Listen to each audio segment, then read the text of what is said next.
every time goes forward, we're not going backward, not we're looking crypto na mas risky siya. The more we move forward in time, the more people believe that it's more acceptable. Once we see these applications start to be used, that's when you will see crypto start to scale. So we are very early. What I do believe is that digital currencies, smart contracts, DeFi, blockchain, NFTs, and because there's massive printing of the dollar, that cryptocurrencies, digital tokens are here to stay.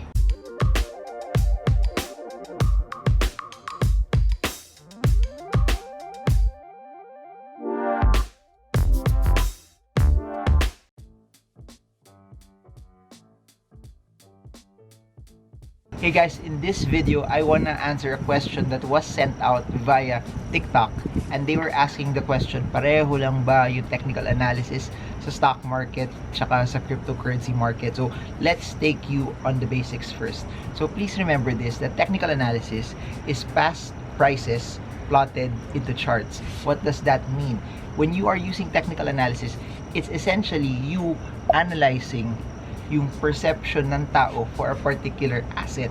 So it does not matter if it's bonds, it does not matter if it's stocks, and it does not matter if it's forex or the cryptocurrency market, because what you are analyzing, what you are trying to look at, it's not really kung anong stock talaga yun, but you are analyzing people's or investors' reaction to that particular asset class. So there are two important ingredients when it comes to technical analysis.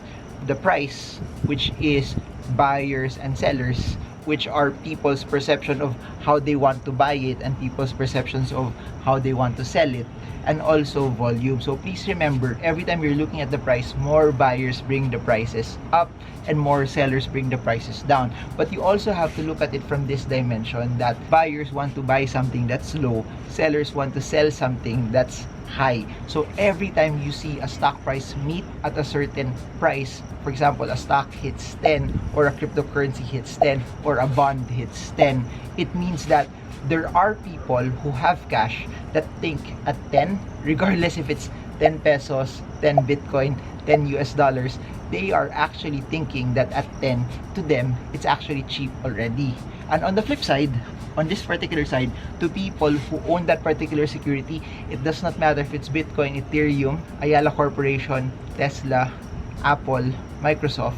To those who own it, the fact that it hits that particular price, let's say again it's 10, it just means that they are willing to sell it at that particular point already. They already think at that price, for them, it's already too high. So please remember this, technical analysis will work for stocks, technical analysis will work for cryptocurrencies, technical analysis will work for forex. So the tools that you will use when you start investing in them are normally the same. The difference lang between cryptocurrency trading versus stock trading is, number one, cryptocurrencies are 24 hours. Meaning it's not just that it's volatile, that there could be actions while you are asleep that could cause it to either break out and move higher, or even break down and go lower as well. In the stock market, I think it's more controlled, because if you're trading Philippine markets after 1 p.m., you're done. If you're trading US market after 4 plus a.m. here in the Philippines, you're done also. Pero the crypto market was pretty much open. Similar to the other videos that I created before, the way you would analyze a candlestick for the stock market is the same way as you'd analyze a candlestick also for the cryptocurrency market.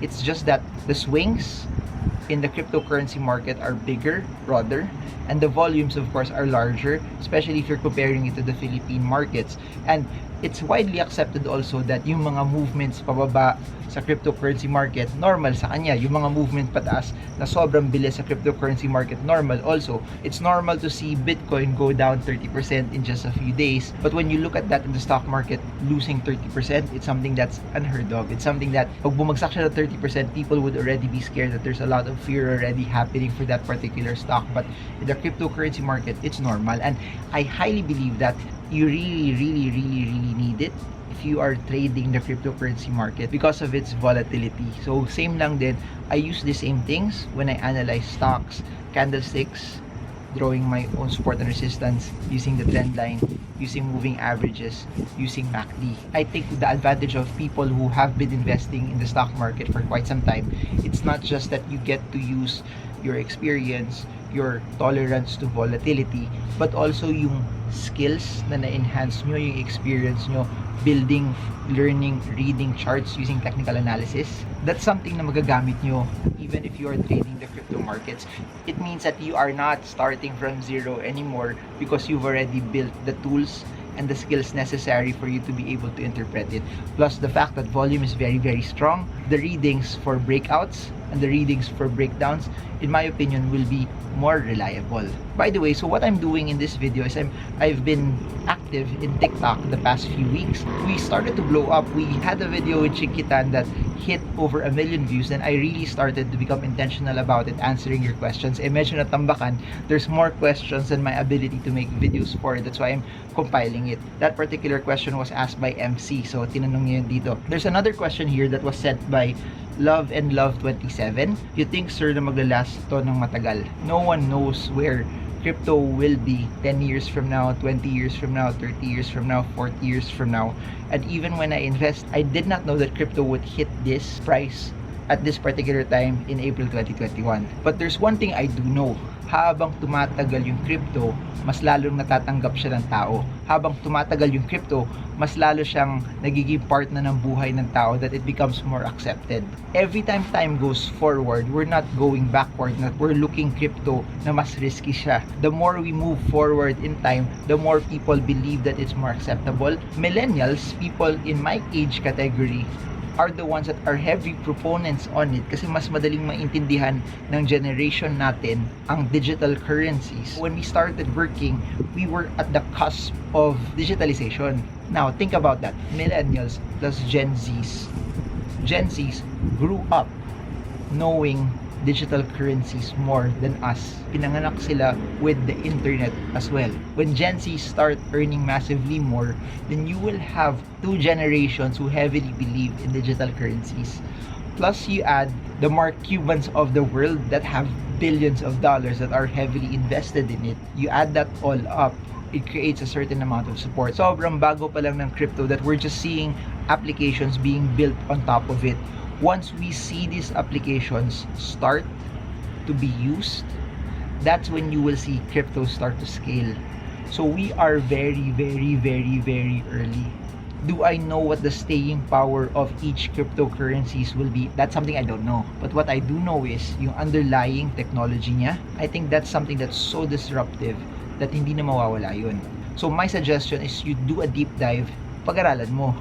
You take the time also to study on who do you think are the ones that have promise? Above and beyond, sino yung may promise? Sino yung malaki na ngayon? So you create a combination of that. Combination of the ones that are big, yung mga tingin mo will be here 10 years from now. Pero dahil sobrang laki sila, mahirap din sila matalo, mahirap din sila mapalitan. Then you combine that also with the things that are emerging, the things that are so interesting also. So just to give you an example, I mentioned that I'm heavy into Ethereum, that I really, really love Ethereum. Ethereum is all about smart contracts. I'm spending a lot of time also studying and investing in Cardano and Binance. Just in case Cardano becomes the more prevalent one, I have positions in both. Hindi natin control ano yung mangyayari sa future, pero control natin paano tayo mag-deploy ng capital, pati paano tayo mag-diversify. Up until now also, comparing my crypto positions versus my stock positions, it's still a very, very small amount of my investable assets. If I remember it properly, it's not even at the 1% or 2% mark still, primarily because nauna pa rin talaga yung investments ko sa stock market, nauna yung mga investments ko sa bond market versus yung investments ko dito sa cryptocurrency market. So, here's the thing. I diversify within the cryptos that I own. I buy the ones that are the prevalent and strong ones right now. I buy the ones that are up and coming, the ones that could fight the incumbent. So, I'm positioned in both. But, should all of them fail, okay lang sa akin. Siyempre, masakit din to lose money every time. Pero, tanggap ko yun that lahat ng linagay ko dito, should they go to zero, it's an amount that tanggap ko. It's an amount that I can live with. It's an amount that I can deal with should it not go my way. What I do believe is that digital currencies, smart contracts, DeFi, blockchain, NFTs. And because there's massive printing of the dollar, that cryptocurrencies, digital tokens are here to stay. So hindi ko lang talaga alam kung sino yung mananalo, pero pumoposition ako from the information that I have to the best of my knowledge, and that's where I'm putting and deploying capital. So I hope this is helping you. Medyo mahaba, matagal yung sagot ko. 2 tanong pa lang yung sagot ko, but I'm gonna try to squeeze in more questions in this video for all of you. Okay, there is a question here, bakit walang XRP dun sa list of cryptos that I have?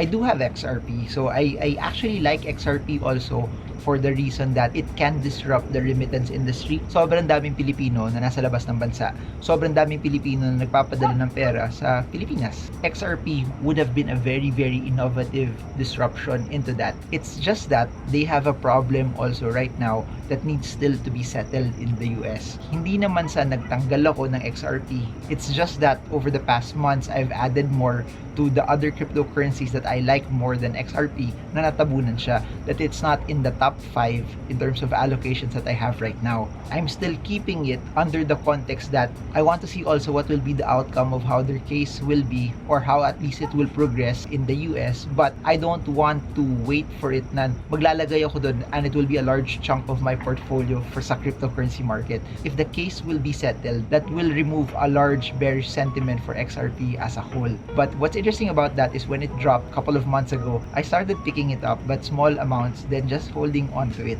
And so far naman, it's done really, really well in terms of picking it up. It's just that there's no backbone no, na baka up siya ng malaki ngayon, pero another negative sentiment would massively bring it down once again. So yun lang. And if you look at it and compare it to other cryptos, although I was able to position in a good way, other cryptos na halos naging kasabay niya from Bitcoin, Ethereum have done massively better. So please remember, in the world of investing, hindi lang kasi dahil up kayo okay na eh. There's what you call also opportunity cost, meaning kung yung pera nyo linagay nyo sa ibang investment, it might have done better than that. From Miguel Padugar, magkano investment sa Bitcoin? Same lang din guys. Every time you invest, it always has to be an amount of money that you can afford to lose. Sa cryptocurrency naman kasi wala naman minimum amount na dapat ilagay ninyo eh. You can buy for 100 pesos, 500 pesos, 1,000 pesos, 10,000 pesos, 50,000 pesos, 100,000 pesos, 1 million pesos. It's just like you swapping currencies. Alright, this is another good question. What's my strategy for cryptos? Do I trade from time to time,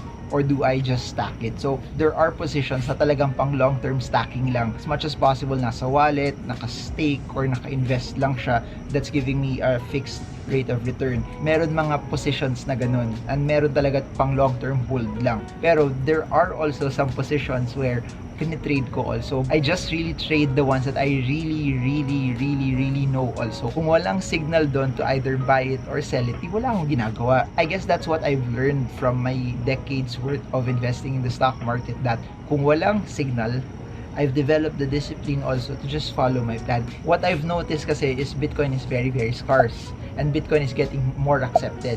Meaning, the more accepted Bitcoin is, the closer it gets to the market cap of gold, it will just go higher. So what I realized in Bitcoin per se, pag nag-drop siya ng malaki, I just wanna stack. I just wanna add. So the trading, in my opinion, could be from Bitcoin to other altcoins, or from USDT or to other stable coins to other altcoins as well. So to answer your question, there are some cryptos that I stack. There are some cryptos that I trade in and out of, and meron talaga trade because of an opportunity, pero meron din trade because I need a particular coin and I need to sell. May tanong si Patricia Ann, so saan nyo linalagay yung BTC nyo? Naka-spread out siya. Before, it just used to be in a platform, but what I've realized, if it's just in a platform, you don't own your private key. Shout out again to John Joseph Mendoza for telling me and pushing me na dapat na meron kang sarili mong wallet na pwede mong i-restore kung gusto mo ilipat, kasi nothing wrong with putting it in platforms, but you don't hold the private key. The more diversified I am, the more protected I will be as well. So merong nakahiwalay sa wallet, meron nakalagay din sa platform. As long as you are comfortable with that amount of money for that particular platform or that particular wallet, then you can keep it there. But as it starts to get bigger and then medyo uneasy na kayo, then you start to spread it across. Then you start to diversify it also to different wallets as well.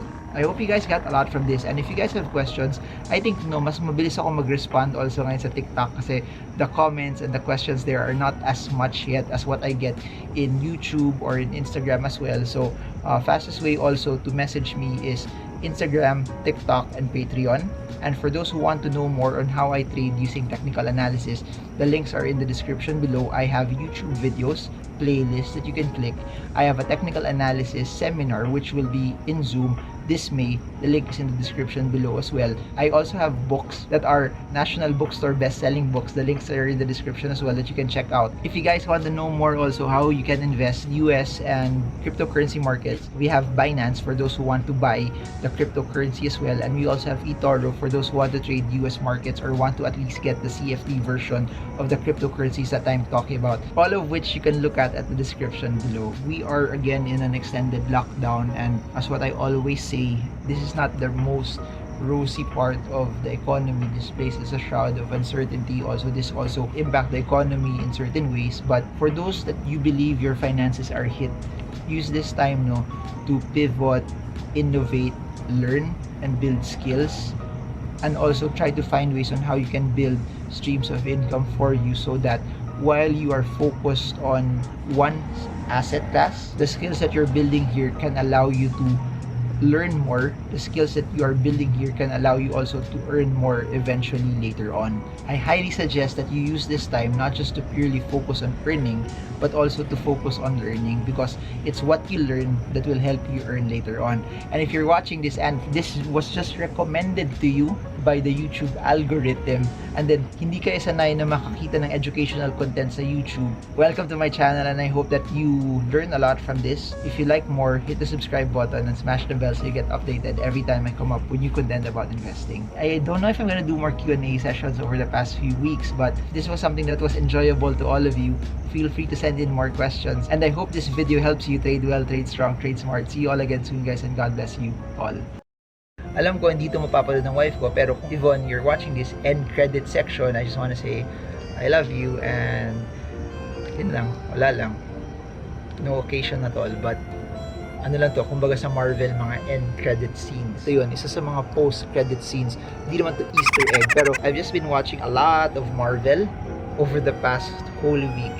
I think we watched WandaVision, and we also watched yung Winter Soldier, because sobrang daming backstory. We rewatched all of the Avengers movies. We rewatched some of the other movies in the Marvel Cinematic Universe. And yun lang. That's why meron tayong post-credit scene. Wala lang. Bye everyone.